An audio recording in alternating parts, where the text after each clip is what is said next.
नमस्कार दोस्तों, मैं आशीष आप सबका स्वागत करता हूं आपके अपने इस चैनल एक लक्ष्य एकेडमी में। दोस्तों, आज हम शुरू करने जा रहे हैं क्लास 7th की हिस्ट्री का चैप्टर नंबर 3, जिसका नाम है द दिल्ली सुल्तान्स। दिल्ली के सुल्तान के बारे में हम इस चैप्टर में पढ़ेंगे। इससे पहले हमने पढ़ा था न्यू किंग्स, नए राजा और उनके राज्य के बारे में, जिसमें कि हमने कावेरी डेल्टा, वहाँ पर चोला साम्राज्य, इनके बारे में पढ़ा था, इनके बारे में जाना था। आइए शुरू करते हैं chapter 3 the Delhi sultans, Delhi के सुल्तान। In chapter 2 we saw that regions like the Kaveri delta. Chapter 2 में हमने पढ़ा कि जो कावेरी डेल्टा था या कावेरी डेल्टा के जो क्षेत्र थे वहाँ पर बहुत बड़े बड़े साम्राज्य स्थापित हुए थे। डिड यू नोटिस कि आपने ध्यान दिया that there was no mention of a kingdom with Delhi as its capital, कि हमने अब तक किसी भी ऐसे साम्राज्य के बारे में नहीं पढ़ा जिसकी राजधानी दिल्ली रही हो। दैट वाज बिकॉज, ऐसा इसलिए हुआ क्योंकि Delhi became an important city only in the 12th century, कि जो दिल्ली महत्वपूर्ण शहर बना, महत्वपूर्ण जगह बनी, वह बनी 12वीं शताब्दी में। कब बनी दोस्तों? 12वीं शताब्दी में। Take a look at table 1 देखते हैं।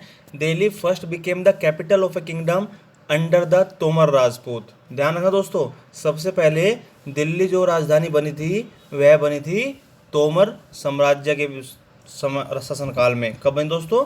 तोमर राजपूत साम्राज्य के शासनकाल में। हु वर डिफीटेड, जिसको हरा दिया गया था in the middle of 12th century, 12वीं शताब्दी के मध्य में। किसके द्वारा? By the Chauhans. किसके द्वारा? चौहान्स के द्वारा, जिनको हम चामनाज भी कहते हैं, ऑफ अजमेर। चौहान्स ऑफ अजमेर, अजमेर के चौहानों के द्वारा तोमर राजपूत को हरा दिया गया था। It was under the Tomar and Chauhans that Delhi became an important commercial centre. और यह जो शासनकाल था तोमर का और चौहान का, इनके शासनकाल में दिल्ली एक महत्वपूर्ण वाणिज्यिक केंद्र बन चुका था, एक व्यापारिक केंद्र बन चुका था। Many rich Jain merchants lived in the city and constructed several temples. वहाँ पर बहुत अमीर लोग रहते थे, जैन व्यापारी। कौन रहते थे? जैन व्यापारी उस समय दिल्ली में रहते थे, और उन्होंने बनाए थे बहुत सारे मंदिर भी। क्या बनाए दोस्तों? उन्होंने मंदिर भी बनाए थे। कॉइन्स मिंटेड हेयर, यहाँ पर सिक्के भी डाले जाते थे, कॉल्ड देलीवाल, जिसको देलीवाल कहा जाता था। हैड ए वाइड सर्कुलेशन, और इनका प्रचलन बहुत बड़े स्तर पर होता था। इनका प्रचलन बहुत बड़े स्तर पर होता था। आइए आपको एक बार हम दिखा देते हैं कि टेबल 1 में है क्या। यह है दोस्तों आपकी टेबल 1, जो है रूलर्स ऑफ दिल्ली, दिल्ली के शासक। अगर बात करें राजपूत डायनेस्टी की, राजपूत राजवंश की, तो वह है तोमर्स। कौन है दोस्तों? तोमर। और तोमर में जो सबसे प्रसिद्ध हुए वह अनंगपाल। अनंगपाल का शासन रहा 1130 से 1145 तक। कब तक रहा दोस्तों? 1130 से 1145 तक। और अगर बात देखी जाए तो तोमर वंश का शासन रहा था 12वीं शताब्दी के शुरू से लेकर और 1165 तक। फिर 1165 में चौहान साम्राज्य आ गया था। क्या आ गया दोस्तों? चौहान साम्राज्य, जिसमें कि जाने माने पृथ्वीराज चौहान हुए हैं। कौन हुआ दोस्तों? पृथ्वीराज चौहान। इनका शासन रहा 1175 से लेकर 1192 तक। कब तक दोस्तों? 1175 से लेकर 1192 तक। और 1192 में इनका मृत्यु हो गई थी तराइन के युद्ध में। ठीक है दोस्तों, आइए। The transformation of Delhi into a capital that controlled vast areas of the subcontinent started with the foundation of the Delhi Sultanate in the beginning of the 13th century। 13वीं शताब्दी के शुरुआत में। कब दोस्तों? 13वीं शताब्दी के शुरुआत में दिल्ली सल्तनत की शुरुआत हुई। दिल्ली सल्तनत की नींव रखी गई इस उपमहाद्वीप पर, इस उपमहाद्वीप पर, और इस उपमहाद्वीप के बड़े क्षेत्र पर नियंत्रण हो चुका था, और जिसमें कि दिल्ली की रूपरेखा ही बदल गई थी, क्योंकि इसको वहाँ पर उस समय यह राजधानी बननी शुरू हो चुकी थी। हम पढ़ चुके हैं कि 12वीं शताब्दी में दिल्ली राजधानी बन चुकी थी, और यहाँ पर एक व्यापार केंद्र बन चुका था, जिसकी वजह से दिल्ली में बहुत बदलाव आए। ठीक है दोस्तों, take a look at table 1 again. दोबारा फिर हम टेबल 1 देखेंगे। क्यों? आइडेंटिफाई द 5 डायनेस्टी 5 राजवंशों के बारे में जानने के लिए that together made the Delhi सल्तनत, जिन्होंने साथ मिलकर दिल्ली सल्तनत को बनाया, जिन्होंने साथ मिलकर दिल्ली सल्तनत को बनाया। आइए डालते हैं एक नज़र। ये देखिए राजपूत डायनेस्टी हम पढ़ चुके हैं। फिर शुरुआत हुई 1206 में। कब हुई दोस्तों? 1206 में, जिसको हम मध्य इतिहास जानते हैं कि यहाँ से शुरू हुआ था, जब तुर्कियों का शासन फैला था। किसका? तुर्कियों का, जो रहा 1206 से लेकर 1290 तक। इसके जो फाउंडर थे, जो संस्थापक थे, वो था कुतुबुद्दीन ऐबक 1206 से 1210, शमसुद्दीन इल्तुतमिश 1210 से 1236, रजिया 1236 से 1240 और गियासुद्दीन बलबन 1256 से 1287 तक। उसके बाद खलजी डायनेस्टी आई। पहले कौन सा आया? Turkish ruler. पहले कौन सा आया? Turkish ruler. उसके बाद आया आपका खलजी डायनेस्टी। कौन आया? खलजी डायनेस्टी। ये 1290 से लेकर 1320 तक रहा, जिसमें कि जो इम्पोर्टेंट रूलर हैं वो जलालुद्दीन खिलजी हैं और अलाउद्दीन खिलजी। कब है दोस्तों? जलालुद्दीन खिलजी और अलाउद्दीन खिलजी। उसके बाद आया आपका तुगलक वंश। क्या है दोस्तों? तुगलक वंश। और तुगलक वंश का राज चला यहाँ पे 1320 से लेकर 1414 तक। कब तक दोस्तों? 1320 से लेकर 1414 तक। और ये गियासुद्दीन तुगलक, मोहम्मद तुगलक और फिरोज शाह तुगलक। इनके बाद सैयद डायनेस्टी। कौन सी है दोस्तों? सैयद डायनेस्टी। तो सैयद वंश का राज चला 1414 से लेकर 1451 तक। कब चला दोस्तों? 1414 से लेकर 1451 तक, जिसका एक महत्वपूर्ण था खिजर खान। कौन था दोस्तों? खिजर खान, जिसका शासनकाल 1414 से लेकर 1421 तक। और खिजर खान ही सैयद डायनेस्टी का संस्थापक भी था। लोधी डायनेस्टी। कौन है दोस्तों? लोधी डायनेस्टी 1451 से लेकर 1526 तक, जिसका शासक था बहलोल लोधी। कौन था दोस्तों? बहलोल लोधी। बहलोल लोधी ही लोधी डायनेस्टी का संस्थापक यहाँ पर बना था। ठीक है, जो कि 1489 तक शासन किया। उसके बाद दूसरे लोधी आए। ठीक है दोस्तों, तो यह थी हमारी टेबल 1। इसको थोड़ा ध्यान से पढ़ना। द दिल्ली सल्तनत बिल्ड मैनी सिटीज़। दिल्ली सल्तनत ने, दिल्ली सुल्तान ने, दिल्ली के सुल्तानों ने बहुत सारे शहर बनाए इस क्षेत्र में। That we now know as Delhi, जिसको हम अब दिल्ली के नाम से जानते हैं। अब वह पूरी जगह दिल्ली के नाम जानी जाती है। मैप 1 देखिए, जिसमें कि दिल्ली एक कोना है, सिरी है और जहाँपनाह है। क्या दोस्तों? ये देखिए, ये कुतुब मीनार है। कुतुब मीनार के पास दिल्ली एक कोना है। उससे ऊपर आप चलोगे, ये जहाँपनाह है। इससे ऊपर आप चलोगे, सिरी है और ये हौज खास आ गया। ठीक है दोस्तों, तो ये था उस समय का नक्शा, जो चीज़ें दिल्ली के सुल्तान ने वहाँ पर बसाई थी या जिस शहर को बनाया था। Finding out about the Delhi sultan. आइए अब दिल्ली सुल्तान के बारे में जानकारी लेते हैं। किसके बारे में दोस्तों? दिल्ली सुल्तान के बारे में जानकारी लेते हैं। आल्दो इंस्क्रिप्शन, यद्यपि जो अभिलेख हैं, सिक्के हैं, ये आर्किटेक्चर या स्थापत्य है। आर्किटेक्चर क्या होता है? भवन निर्माण की कला, भवन निर्माण करने की कला। आर्किटेक्ट आपने सुना होगा ना कि भाई ये क्या है? ये आर्किटेक्ट है। क्या करता है? ये बड़े बड़े बिल्डिंग के नक्शे बनाता है। ठीक है, तो हमें उस समय के अभिलेखों से, सिक्कों से और उनके स्थापत्य से जानकारी मिलती है, बहुत जानकारी मिलती है। स्पेशली ख़ास तौर से जो बहुत कीमती है, इतिहास के रूप में। किसके रूप में? इतिहास के रूप में। जैसे कि तारीख, अगर हम एक की बात करते हैं तो तारीख कहते हैं, और जब यह प्लूरल हो जाता है, यह बहुवचन हो जाता है, तो इसको हम तवारीख कहते हैं। क्या कहते हैं? तवारीख, जो कि फ़ारसी भाषा में लिखी हुई हैं, पर्शियन फ़ारसी भाषा में लिखी हुई हैं। The language of administration under Delhi sultan. Delhi सुल्तान के राज में, उनके शासनकाल में जो प्रशासन की भाषा होती थी वह होती थी पर्शियन। क्या होती दोस्तों? पर्शियन। और पर्शियन का मतलब फ़ारसी भाषा इस्तेमाल किया करते थे। ये देखिए यहाँ पर 4 पिक्चर दी हुई हैं, 1, 2, C और D। ठीक है, ये 4 स्टेज हैं। ये 4 स्टेज हैं जिसमें कि मैन्युस्क्रिप्ट, आपकी लिपियाँ या आपकी पांडुलिपियाँ तैयार होती हैं। पहला क्या कर रहा है? यह पेपर बना रहा है। क्या कर रहा है? पेपर बना रहा है। दूसरा राइटिंग द टेक्स्ट, यह उस पेपर पर लिख रहा है। तीसरा क्या कर रहा है? मेल्टिंग गोल्ड, सोने को पिघला रहा है, अपने कुछ खास मैसेज को, कुछ खास वर्डों को हाईलाइट करने के लिए।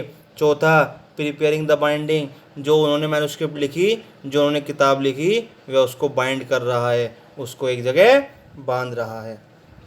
दी ऑथर्स ऑफ तवरीक, जो तवरीक के लेखक होते थे, वर लर्नड मैन, वे एक बहुत ही कुशल व्यक्ति होते थे, बहुत ही पढ़े लिखे या सुशिक्षित आदमी होते थे। सेक्रेटरीट, जैसे कि सचिव हो गए, एडमिनिस्ट्रेटर प्रशासक हो गए, पोइट्स कवि हो गए, एंड कोर्टियर्स और दरबारी हो गए। हु बोथ रिकाउंटेड इवेंट्स, जो उस समय की घटनाओं का वर्णन भी करते थे, एंड एडवाइज रूलर्स, और शासक को सलाह भी देते थे, ऑन गवर्नेंस, किस पर, प्रशासन संबंधी सलाह भी देते थे, emphasizing and importance of just rule, और बल देते थे किस पर, न्याय संगत शासन को खास बनाने का, या न्याय संगत शासन को शासन के महत्व पर बल देते थे, इसको खास बनाने के लिए उस पर जोर देते थे। द सर्किल ऑफ जस्टिस, न्याय चक्र कैसा होता था, न्याय चक्र कैसा होता था। डू यू थिंक, क्या तुम जानते हो, the circle of justice is an appropriate term, कि जो न्याय चक्र है वह एक क्या है, उपयुक्त शब्द है, उपयुक्त टर्म है, टू डिस्क्राइब, यह वर्णन करने के लिए, किसके बीच में, द रिलेशनशिप बिटवीन, संबंध किसके बीच में, राजा और उसकी प्रजा के बीच में, राजा और उसकी प्रजा के बीच में। आइए जानते हैं। फ़करी ए मुदब्बिर, क्या है दोस्तों, फ़करी ए मुदब्बिर, फ़करी ए मुदब्बिर एक इतिहासकार था, एक क्रॉनिकलर था, या एक आप कह सकते हो हिस्टोरियंस था। इसने 13वीं शताब्दी में लिखा। कब लिखा इसने, 13वीं शताब्दी में। A king can not survive without soldier, कि एक राजा बिना सेना के नहीं रह सकता, and soldiers can not live without salary, और जो सैनिक होते हैं वह बिना वेतन के नहीं रह सकते। Salaries come from the revenue collected from peasants, और सैलरी और जो वेतन आता है वह कहाँ से आता है, वह उस राजस्व से आता है जो इकट्ठा किया जाता है किसानों के पास से। But peasants can pay revenue only when they are prosperous and happy, लेकिन जो किसान होते हैं वह तभी राजस्व दे सकते हैं जब वे समृद्ध हों और खुश हों। This happens when the king, और यह तब होता है जब न्याय को बढ़ावा मिलता है, एंड ऑनेस्ट गवर्नेंस, और ईमानदार प्रशासन होता है। तो दोस्तों यहाँ पे बताया गया है कि अगर राजा अच्छा है तो प्रजा खुश होगी, और प्रजा खुश होगी तो राज्य तरक्की करेगा। जिसका मतलब कि दोनों ही अपनी अपनी जगह पर अपनी जिम्मेदारियों को अच्छे से निभाएंगे तो वह राज्य आगे बढ़ेगा।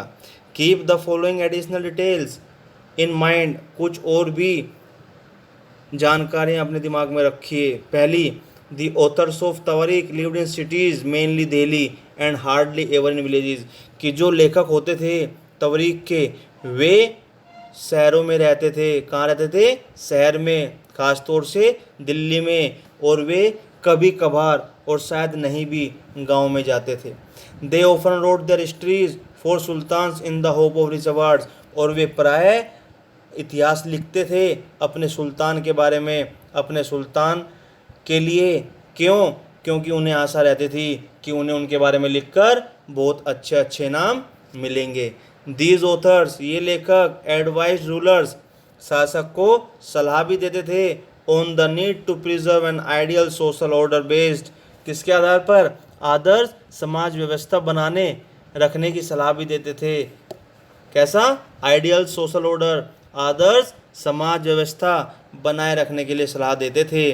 ऑन बेस्ड ऑन, जो कि किस पर आधारित थी, किस पर निर्भर करती थी, बर्थ राइट पर, जन्मसिद्ध अधिकार पर, एंड जेंडर डिस्टिंक्शन, और जेंडर डिस्टिंक्शन लिंग भेद पर आधारित थी। वह जो आदर्श समाज व्यवस्था थी वह किस पर आधारित थी, वह आधारित थी जन्मसिद्ध अधिकार पर और लिंग भेद पर आधारित होती थी। Their ideas were not shared by everybody, उनके जो विचार होते थे उससे सब लोग सहमत नहीं होते थे। जो उनके विचार होते थे उनसे सब लोग सहमत नहीं होते थे। फॉर एग्ज़ाम्पल इन 1236 1236 में सुल्तान इल्तुतमिश, जो इल्तुतमिश बने थे सुल्तान, कब बने थे? सुल्तान इल्तुतमिश 1210 से 1236 तक रहे। तो इनकी बेटी थी रजिया, क्या नाम था? रजिया, वह सुल्तान बनी। द क्रोनिकलर ऑफ द एज, उस समय के जो विद्वान हैं, उस समय के जो इतिहासकार हैं, मिनहाज ए सिराज, क्या नाम है? मिनहाज ए सिराज रिकॉग्नाइज्ड, उन्होंने स्वीकार किया that she was more able and qualified than all her brothers, कि जो रजिया थी वह अपने सभी भाइयों में योग्य और ज़्यादा कुशल थी। But he was not comfortable at having a queen as a ruler, लेकिन वह सहमत नहीं हो पाया, लेकिन वह उस चीज़ को अपना नहीं पाया कि एक रानी एक शासक बन गई। Nor were the so nobles happy, न ही उसके दरबारी जन खुश थे at her attempts to rule independently, कि वह आज़ादी से अपने शासन करने का प्रयास कर रही थी। She was remove from the throne, उसे सिंहासन से हटा दिया गया। कब? 1240 में। कब हटाया दोस्तों? उसको सिंहासन से हटा दिया गया 1240 में। अब जानते हैं कि बर्थ राइट क्या होता है। बर्थ राइट क्या होता है? Privileges claimed on account of birth, वे विशेषाधिकार जो जन्म से आपको मिलते हैं। उदाहरण के लिए पीपल बिलीव, इंसान लोगों को विश्वास रहता है दैट नोबल्स इनहेरिटेड, कि जो सज्जन, जो कुलीन व्यक्ति उच्च परिवारों में पैदा हुए, उनको ही सरकार बनाने का हक है, उनको ही सरकार चलाने का हक है। जेंडर डिस्टिंक्शन, लिंग भेद, सोशल एंड बायोलॉजिकल डिफरेंस, सामाजिक और शरीर रचना संबंधी, क्या है दोस्तों? सामाजिक और शरीर रचना संबंधी अंतर के बारे में बताया गया है। ठीक है दोस्तों। What Minhaj e Siraj thought about Razia, what Minhaj e Siraj thought about Razia, कि जो मिनहाज ए सिराज है वह रजिया के बारे में क्या विचार रखते हैं। Minhaj e Siraj thought that the queen's rule went against the ideal social order created by God. Minhaj e Siraj कहते हैं, उनका विचार है कि जो रानी है, रानी का जो शासन है वह उस भगवान के बनाए गए आदर्श समाज व्यवस्था के खिलाफ है।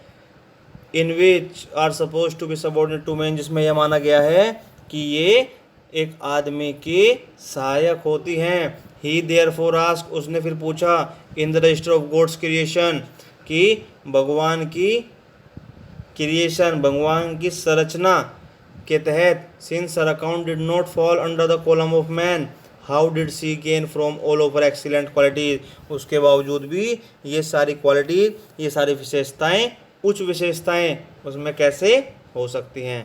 ऑन इंस्क्रिप्शन, उसके अभिलेखों में या सिक्कों में रजिया ने लिखवाया था दैट, कि she was a daughter of sultan Iltutmish, की वह बेटी है सुल्तान इल्तुतमिश की। दिस वाज इन कॉन्ट्रास्ट, और यह बिल्कुल विपरीत था, किसके लिए? टू द क्वीन रुद्रमा देवी, रुद्रमा देवी नाम की भी एक रानी हुई हैं, महारानी हुई हैं, उनके विपरीत उन्होंने 1262 से 1289 तक शासन किया था। कहाँ पर? वे काकतीय वंश की थी। किसकी? काकतीय वंश। कहाँ पर? वारंगल में। और वारंगल आज क्या है? आज के आंध्र प्रदेश का हिस्सा है। रुद्रमा देवी चेंज हर नेम, रुद्रमा देवी ने अपना नाम बदल दिया ऑन द इंस्क्रिप्शन, अपने अभिलेखों पर, and pretended she was a man, और उसने यह बताया उसने एक आदमी की तरह शासन किया।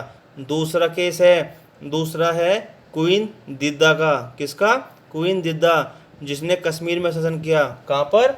कश्मीर में शासन किया 980 से लेकर 1003 तक। कब तक के दोस्तों? 980 से लेकर 1003 तक। हर टाइटल इज इंटरेस्टिंग, उसका जो टाइटल था वह बड़ा ही रोचक था। इट कम्स फ्रॉम दीदी, यह दीदी से आया है, और एल्डर सिस्टर या बड़ी बहन से। An obviously affectionate term given to a loved ruler by her subject, हो सकता है कि यह प्यारा जो वर्ड है, यह प्यारा सा वर्ड उसको उसकी प्रजा ने दिया हो। क्या किया दोस्तों? दीदा को या दीदी को उसकी प्रजा ने यह वर्ड दिया हो। From garrison town to empire. कहाँ से? गैरिसन शहरों से साम्राज्य तक का सफ़र। किसका? द एक्सपेंशन ऑफ दिल्ली सल्तनत। एक्सपेंशन ऑफ दिल्ली सल्तनत मतलब आपके दिल्ली साम्राज्य का फैलाव। क्या दोस्तों? दिल्ली साम्राज्य का फैलाव। कहाँ से कहाँ तक? Garrison town. कहाँ से? गैरिसन शहर से लेकर और एक बड़े साम्राज्य तक। गैरिसन टाउन क्या होता है? गैरिसन टाउन होता है एक बस्ती जिसके चारों तरफ क्या है? किला बनाया गया है। वह जगह जहाँ पर आपके सैनिक रहते हैं, किलेबंदी वाली जगह। ठीक है दोस्तों, तो उस एक किलेबंदी वाली जगह से लेकर और एक बड़े साम्राज्य तक का फैलाव दिल्ली सल्तनत का, वह हम जानेंगे यहाँ पर। उससे पहले आप हिंटरलैंड भी जान लीजिए। हिंटरलैंड होता है भीतरी प्रदेश, अंदर का प्रदेश। The lands adjacent to a city और पोर्ट, वह भूमि जो शहर के पास या किसी बंदरगाह के पास हो। That supply it with goods and services, जहाँ से हमें सेवाएं और सामान प्राप्त हो सकता है। In the early 13th century, the control of the Delhi Sultans rarely went beyond heavily fortified towns occupied by garrisons. 13वीं शताब्दी की शुरुआत में जब दिल्ली पर नियंत्रण था सुल्तान का, बहुत रेयरली वेंट बियॉन्ड हेविली, वे बड़ी ही मुश्किल से अपने किले वाले कस्बे से, जिसके चारों तरफ किलेबंदी होती थी, उससे बाहर जाते थे, जो कि गैरिसन्स के द्वारा घेरा होता था, ऑक्यूपाइड होता था। तो वे सुल्तान बड़ी ही रेयर केस में, बड़ी ही मुश्किल स्थिति में उससे बाहर जाते थे। द सुल्तान सेल्डम कंट्रोल, जो सुल्तान था, द सुल्तान सेल्डम कंट्रोल, सुल्तान का न के बराबर अधिकार होता था। कहाँ पर? हिंटरलैंड में, ऑफ द सिटीज, उस शहर के भीतरी प्रदेश में। And were therefore dependent upon trade, और जो वह निर्भर करता था, उस राजा निर्भर करता था, वह राजा की प्रजा निर्भर करती थी वहाँ पर होने वाले व्यापार से, ट्रिब्यूट, उस कर से जो वहाँ से मिलता था, एंड प्लंडर फॉर सप्लाईज, और लूट पाट से। किससे? लूट पाट से निर्भर करता था। मतलब कि उस समय जो सुल्तान का सिर्फ एरिया होता था, वह वही एरिया था जिसके चारों ओर किलेबंदी होती थी और जहाँ पर उसके सैनिक रहते थे। उससे बाहर शायद ही वह कभी जाता हो। और उस सुल्तान का उस समय अपने हिंटरलैंड भीतरी प्रदेश पर जो अधिकार था वह बिल्कुल न के बराबर होता था। और उस समय जो उसकी जीविका चलती थी वह चलती थी व्यापार करने से, वहाँ से कर वसूलने से या लूटपाट करने से उन सप्लाईज की। कंट्रोलिंग गैरिसन टाउन पर नियंत्रण in distant Bengal and Sindh from Delhi was extremely difficult. Garrison town से बंगाल में या दिल्ली, बंगाल या सिंध पर अपना कब्जा करना बहुत मुश्किल होता था।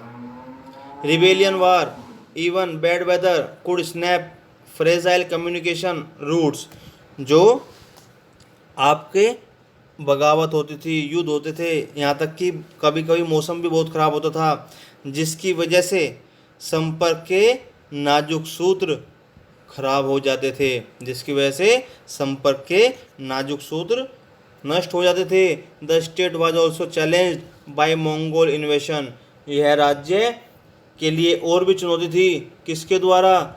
मंगोल घुसपैठियों के द्वारा। किसके द्वारा? मंगोल घुसपैठियों के द्वारा, जो कहाँ से आते थे? अफगानिस्तान से। And by governors who rebelled at any sign of the sultan's weakness, और अपने मुखियाओं के द्वारा, गवर्नर्स के द्वारा, जो कि कभी भी विद्रोह कर देते थे अगर उनको छोटी सी भी सुल्तान की कमजोरी का पता लगता था। सुल्तान की कमजोरी का पता लगते ही ये सब लोग विद्रोह कर लेते थे और अपना स्थापत्य स्थापित कर लिया करते थे। This Sultan बेयरली survived this challenges, जो ये सुल्तान होते थे बड़ी मुश्किल से अपने आप को बचा कर रखते थे। सुल्तान बड़ी मुश्किल से अपने आप को बचा कर रखते थे।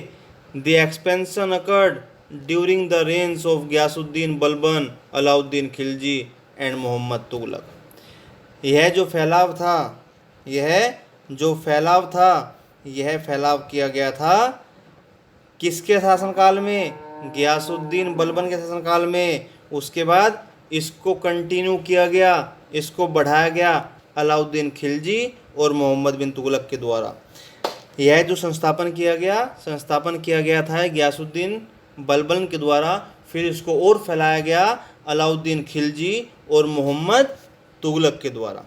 The first set of campaigns, जो अभियानों की शुरुआत हुई कहाँ पर? इंटरनल फ्रंटियर पर। कहाँ पर? इंटरनल फ्रंटियर, भीतरी प्रदेशों में या अंदरूनी हिस्से पर, अंदरूनी सीमाओं में ऑफ द सल्तनत की। Aimed at consolidating the hinterlands of the garrison town, जिसका उद्देश्य था, क्या था? उसका उद्देश्य था भीतरी प्रदेशों की स्थिति को मजबूत करना। क्या उद्देश्य था दोस्तों? कि वह भीतरी प्रदेश, हिंटरलैंड की जो स्थिति है उनको मजबूत किया जा सके। ड्यूरिंग दिस कैंपेन, इन अभियानों के दौरान फॉरेस्ट वर्क क्लियर्ड, जंगलों को साफ किया गया, इनको काट दिया गया। कहाँ के जंगलों को? जो कि गंगा यमुना दोआब पर थे। कहाँ पर थे? गंगा यमुना के किनारों पर थे। एंड हंटर गैदरर्स, और जो वहाँ के शिकारी और संग्राहक थे। एंड पेस्टोलिस्ट, और जो वहाँ के चरवाहे होते थे। एक्सपेल्ड फ्रॉम देयर हैबिटेट, उनको उनके पर्यावास से, उनके उस आवास से जहाँ वो रहते थे वहाँ से उनको निकाल दिया गया, वहाँ से उनको खदेड़ दिया गया। These lands were given to peasants, यह जो भूमि थी यह दी गई किसानों को। किस लिए? एंड एग्रीकल्चर वर एनकरेज, जिससे कि खेती कार्य या कृषि कार्य को बढ़ावा मिले, प्रोत्साहन मिले। न्यू फोर्ट्रेसेस, नए किले। एंड टाउन्स, और नए कस्बे वर एस्टेब्लिश्ड, बनाए गए, स्थापित किए गए।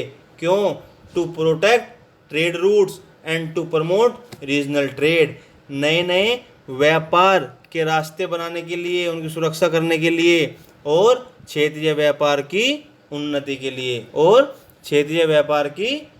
के लिए।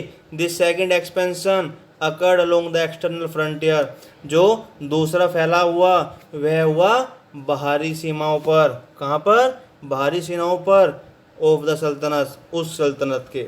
Military expeditions into southern India started during the rain of Alauddin Khilji, जो सैनिक अभियान शुरू किए गए वह शुरू किए गए दक्षिणी भारत की ओर। कब किए गए? दक्षिणी भारत की ओर शुरू किए गए। किसके शासनकाल में? अलाउद्दीन खिलजी के शासनकाल में। कब शुरू किए गए? अलाउद्दीन खिलजी के शासनकाल में शुरू किए गए। And culminated with Muhammad Tughlaq, और ये सारे अभियान, ये सैनिक अभियान मोहम्मद तुगलक के शासनकाल में चरम सीमा पर थे। कब थे दोस्तों? मोहम्मद बिन तुगलक के शासनकाल में चरम सीमा पर थे। इन देयर कैंपेन्स, उनके अभियानों में सल्तनत armies captured elephants, horses and slaves and carried away precious metals. इन अभियानों में सुल्तान की जो सेना होती थी उन्होंने हाथियों को भी पकड़ा, घोड़ों को भी और गुलामों को भी, और बहुत कीमती बहुत मूल्यवान धातुएं अपने कब्जे में ले चुके थे या लेते थे।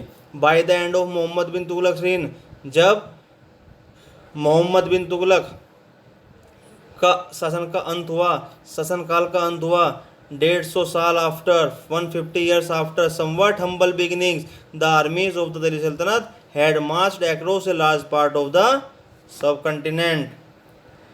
जब दिल्ली सल्तनत की शुरुआत हुई थी तो उस समय दिल्ली सल्तनत की जो सेना थी वह इतनी अच्छी स्थिति में नहीं थी, बहुत कमज़ोर थी। लेकिन 150 साल बाद मोहम्मद तुगलक के शासनकाल के अंत तक इसने इस उपमहाद्वीप के बड़े हिस्से पर अपना कब्जा कर लिया था, स्थापित कर लिया था। They had defeated rival armies and seize cities, उन्होंने अपने